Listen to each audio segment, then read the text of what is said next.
नमस्कार। आज हम हिंदी व्याकरण का जो पिछले अध्याय पढ़ा था कारक का भाग नंबर 2 उससे आगे बढ़ते हुए कारक का भाग नंबर 3 पढ़ते। इससे पहले हमने कर्ता कारक, कर्म कारक और कर्ण कारक के उदाहरण देखे थे और उनके माध्यम से हमने कारक का पता किया था कि इसमें कौन सा कारक है। आज हम शेष बचे 5 कारक और हैं जिसमें संप्रदान है, अपादान है, अधिकरण है, संबोधन है और संबंध कारक है। इन 5 कारकों के उदाहरणों के द्वारा हम पता करते हैं कि उसमें कौन कौन सा कारक है और क्यों है, किस कारण से। जैसे आपको पता ही है कि संप्रदान का अर्थ क्या था, किसी प्रयोजन या किसी उद्देश्य के लिए जो कार्य किया जाता है उसका प्रयोग संप्रदान के लिए होता है। तो यहाँ पे देखो, पिताजी ने मेरे लिए, किसके लिए? मेरे लिए, साइकिल के लिए, मतलब उसका भाग किसी को देने के लिए है। मतलब पिताजी ने उसके पुत्र को, या मान लीजिए मैं उसका पुत्र हो, भाई हो, कोई भी है, उसको देने के लिए क्या खरीदी है? साइकिल खरीदी। क्यों? क्यों देने के लिए खरीदी है। तो हम किसी को भी कोई वस्तु देंगे तो उसको हम संप्रदान की श्रेणी में। लेकिन ध्यान नहीं रखना कि हम किसी को देते हैं वस्तु और उसको वापस लेते हैं। क्या करते हैं? वापस लेते हैं। तो ऐसी स्थिति का ध्यान रखना कि वो सीधे संप्रदान की श्रेणी में नहीं आएगी, क्योंकि हम कोई कपड़े धोने देंगे धोबी को तो वापस लेंगे, तो वो संप्रदान की श्रेणी में नहीं आएगी। क्यों? क्योंकि संप्रदान का जो उद्देश्य है वो देना होता है या किसी प्रयोजन के रूप में होता है। तो यहाँ पे वापस साइकिल थोड़ी लेंगे। तो इस प्रकार से वो कौन सा कारक हो गया? संप्रदान, क्योंकि उसके लिए ही खरीदी है। उसके बाद दूसरा उदाहरण है, देखेंगे तो रुपए जमा करने बैंक जाना। अब देखो किस काम के लिए जाना है? रुपए का जमा करने। तक हमारा संप्रदान का अर्थ ये था कि हम किसी उद्देश्य या किसी प्रयोजन के द्वारा कोई काम करते हैं, तो वहां पे कौन सा कारक होता था? संप्रदान। तो यहाँ क्यों जा रहे बैंक? रुपए जमा करने। तो हमारा उद्देश्य है बैंक में रुपए जमा करवाना, या हमारा प्रयोजन है बैंक में रुपए जमा कराना। इसलिए यहाँ पे करने शब्द के लिए कौन सा कारक रहेगा? संप्रदान कारक रहेगा। कौन सा कारक रहेगा? संप्रदान। उसके बाद अगला उदाहरण देखते हैं कि वृक्ष से पत्ते गिरते हैं। देखो यहाँ पे शेष शब्द का प्रयोग हुआ है। अब शेष शब्द का 2 जगह प्रयुक्त हो रहा था, एक तो कर्ण कारक में भी हो रहा था और एक यहाँ पे भी हो रहा है। तो आपको कर्ण कारक में आपको बताया था कि साधन के रूप में या के द्वारा होता है, किसी के द्वारा करना या एक साधन के रूप में शेष शब्द का प्रयोग होता है। जैसे जो है मनोज चाकू से सब्जी काटता है, इस प्रकार से साधन के रूप में प्रयुक्त हो रहा था या उसके द्वारा कार्य किया जा रहा है। लेकिन यहाँ पे क्या हो रहा है? अलगाव की स्थिति हो रही है, मतलब वृक्ष से पत्ते गिर रहे हैं। तो यहाँ बहुवचन की ध्वनि को प्रयुक्त हो, क्योंकि पत्ते हैं, एक पत्ता होता है एक वचन में होता नहीं, तो बहुवचन में प्रयुक्त हो रहा है। तो यहाँ बिंदी लगानी जरूरी होती है के ऊपर, क्योंकि क्रिया बहुवचन में है। तो वृक्ष है, उससे पत्ते क्या हो रहे हैं? गिर रहे हैं। गिर रहे तो क्या हो रहे हैं? देखो वृक्ष पे लगे हुए थे पहले, उसके बाद वो क्या हो रहे हैं? नीचे गिर जाएंगे तो अलग हो जाएंगे। तो कहीं से भी हम अलग हो जाते हैं तो उसमें कौन सी जो क्रिया रहती है ये भाग रहता कारक रहेगा? संप्रदान, अपादान कारक रहेगा। कौन सा कारक रहेगा? अपादान। या फिर हमारे पास कोई वस्तु है और उसमें से हम किसी को थोड़ी बहुत दे देते, वो वस्तु उससे क्या हो गई है? अलग हो गई है। या हम किसी से तुलना भी करते हैं तो भी कौन सा कारक होता है? अपादान कारक होता है। तो यहाँ पे वृक्ष से पत्ते गिर रहे, कौन सा कारक होगा? अपादान कारक होगा।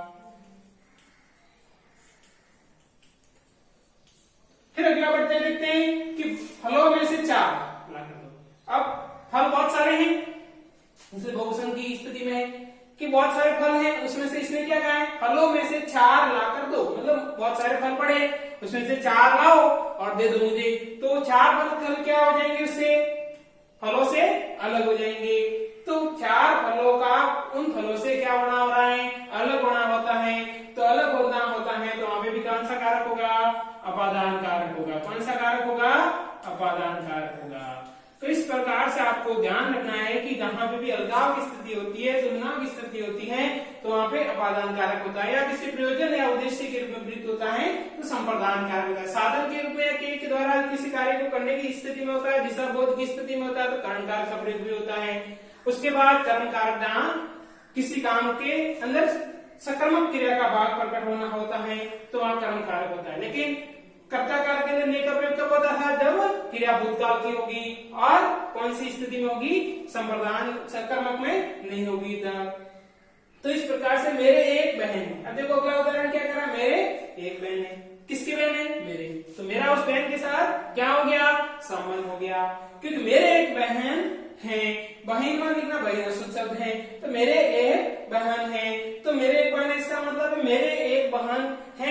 मतलब है मेरा उसके साथ क्या संबंध है, बहन का संबंध है।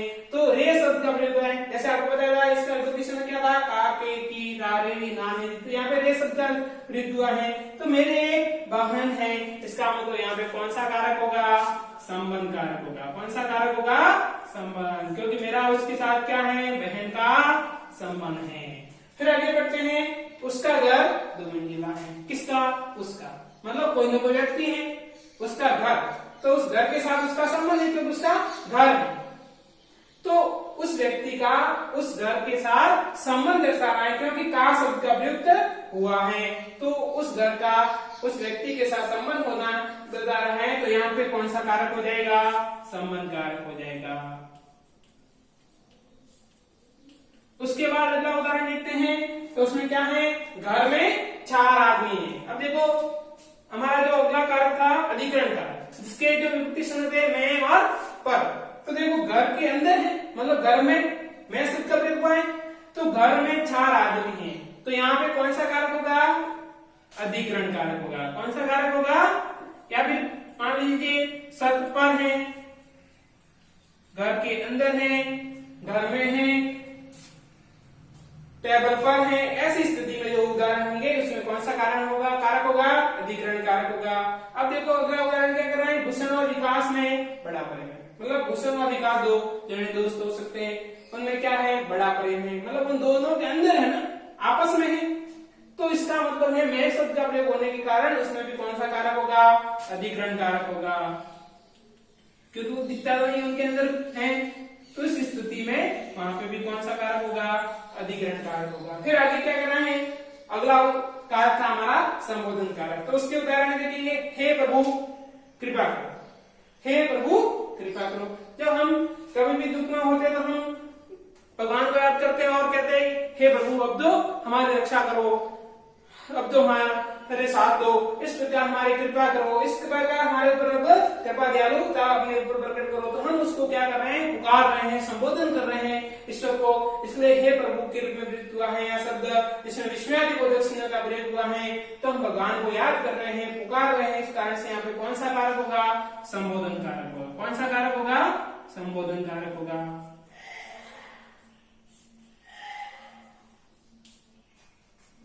तो इस प्रकार से आगे जो अगला है उदाहरण वो कह रहा है क्या, सुनो मैं आज देर से लौटूंगा। अगला उदाहरण कह रहा है कि सुनो, अब देखो किसी को कह रहा है, मतलब पुकार रहे हैं कि सुनो मैं आज देर से लौटूंगा। अब घर लौटूंगा शायद यही होगा, क्योंकि यहाँ पे एक जो शब्द है वाक्य है वो पूर्ण नहीं है, क्योंकि घर लौटना है, ऑफिस लौटना है, कहाँ लौटना है, इसके बारे में बात तो पूरा नहीं किया है, इसलिए पूर्ण वाक्य की श्रेणी में जाता है। तो यहाँ कह रहा है, लेकिन यहाँ आपको किसी को पुकार के तो कह रहा है, संबोधन करके तो कह रहा है कि सुनो मैं आज देर से लौटूंगा। तो यहाँ पे भी किसी को पुकारना हो रहा है, संबोधन करना हो रहा है, इसलिए कौन सा कारक होगा, संबोधन कारक होगा। कौन सा कारक होगा, संबोधन कारक होगा।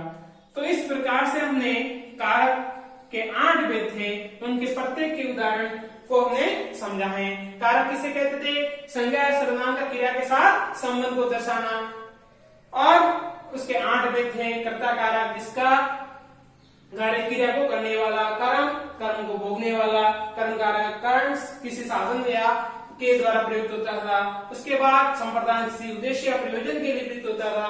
उपादान किसी से अलगाव की स्थिति में कारक का प्रयोग होता है। उसके बाद संबंध कारक किसी संज्ञा या सर्वनाम के साथ उसका क्रिया का संबंध दर्शाते हैं। अधिकरण कारक में और पे पर के रूप में प्रयुक्त होता है, और संबोधन कारक जो है वो किसी को पुकारने या संबोधन करने के लिए रूप में प्रयुक्त होता है। तो एक कारक का हमारा अध्याय तक आज पूर्ण होता है, जिसका भी आपको परीक्षा में 1 नंबर मिलेगा। इसके बाद हमारा वाच्य टॉपिक रहेगा जो हम अगले वीडियो में पढ़ेंगे, क्योंकि तीनों मिलाकर के एक ही वाक्य के अंदर पूछे जाते हैं, कारक काल और वाच्य, जिससे एक अगर वाक्य आपके समझ में नहीं आता तो तीनों नंबर गलत भी हो सकते हैं और सही भी हो सकते हैं। इसलिए तीनों की जानकारी होना बहुत जरूरी है, इसलिए हम अगले टॉपिक में वाच्य पढ़ेंगे।